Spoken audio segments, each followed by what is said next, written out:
Today is Sunday, day 133. I didn't shoot the video yesterday, mainly because I got in late and I didn't feel like, unpacking my bag and getting out my camera and doing all that stuff. And so I just did a class, and I only did a 20-minute one yesterday. But I try to make up for that today by doing a 2-hour class. They have one 2-hour class. It's an ovarian cancer research fundraising class, it's a 2-hour total, so I've never done one that long. So I did that today, and I mean, I was covered in sweat. I mean, completely exhausted. I biked about 39 miles. So for the week, I ended up with 155 miles biked, so the most I've ever biked in a week. So I'm happy with that result. Obviously, it's a little bit inflated by maybe a couple miles due to the bike I used in San Francisco that was registering, higher resistance, higher outputs than normal, but only by a couple miles. It said I got like 18 miles in one class on his bike, whereas I probably was like 16 miles. So, but I ate into my goal for 30. I was 350 miles behind about on my 6,500 mile goal for the year. So I was able to catch up some on that. But using his bike made me realize I definitely need to calibrate, and I should do it once in a while. So I contacted Peloton and had them send me the calibration tool. I don't know if they left it with me or I just can't find it. So I went ahead and just started that process. So hopefully I'll get it soon, and then I'll calibrate. But huge difference between my friend's bike and mine. So. But I am slightly happy that his wasn't like super hard the other direction. I'd rather his be way easier than mine, than the reverse scenario where mine was like showing I was way better than I was.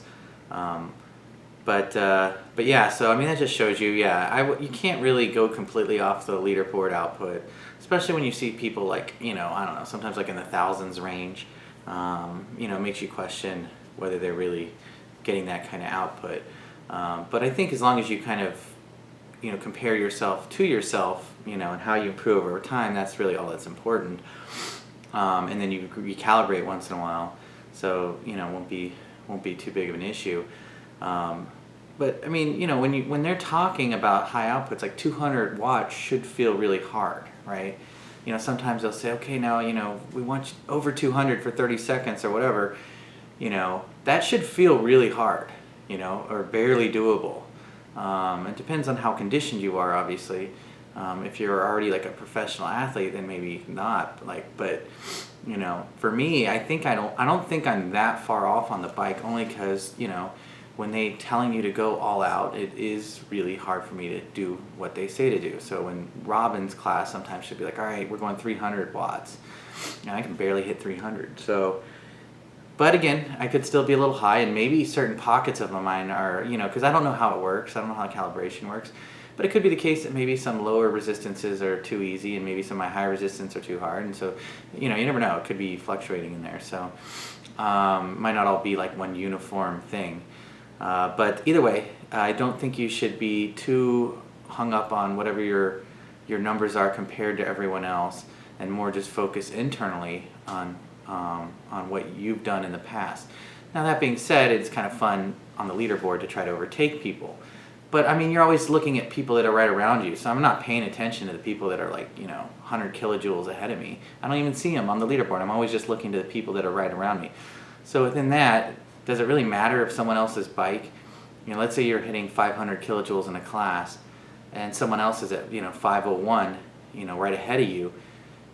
Does it really matter if theirs is like slightly easier? Either way, you still want to overtake them at the end of that class, in that last sprint. But it doesn't really make a difference for your perspective whether if theirs is a true 501 kilojoule output or it's only 450. It doesn't matter. So either way, I still want to I get competitive in the people that are around me on a class.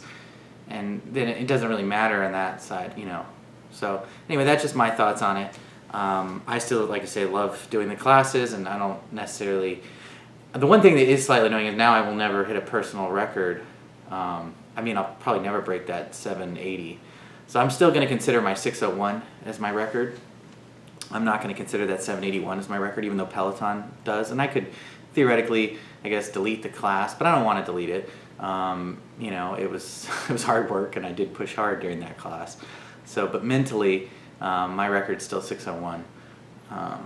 But I'm kind of back and motivated to really chain things together. So I've written down a bunch of things that I want to do in the morning.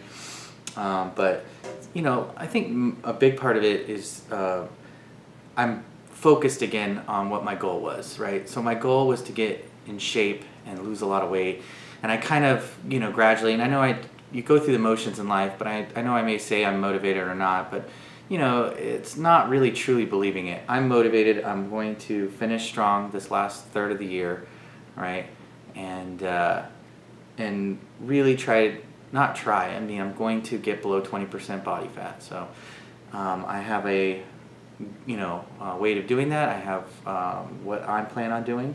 I might get into more specifics later on, but again, it's back to me managing my lifestyle and owning, you know, every part of this goal. And that means going back to chaining activities in the morning that are productive. You know, things like drinking water, 32 ounces of water in the morning, right? So doing those types of things and with the health focus, because this is my primary goal, period. There is, you know, I have some professional goals, I have some, you know, side goals, but losing this weight during this time, this is the most important thing to me. So anyway, I will see you tomorrow.